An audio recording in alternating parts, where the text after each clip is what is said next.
Hindi ko pa po alam yung status niya. Basta na-receive na po siya ng Office of the Secretary General. So, abangan po natin.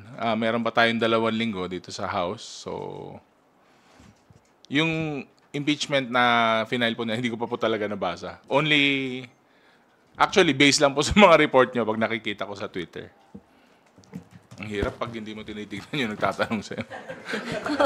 Parang may mali. Sir, just going back dun sa mga napag-usapan dun sa fellowship, hindi rin na-tackle yung mga Quadcom hearing, mga hearing ng House on the OVP funds, and sa pag-decision nyo po sa impeachment complaint in the future, if ever, i-consider nyo po ba yung thoughts ng mga religious groups po? Ang sinabi po ng Pangulo is hindi na nga daw po nanonood ng tao ng Netflix. So pati daw siya, napapanood niya na rin po yung ginagawa namin. Hanggang dun lang po yung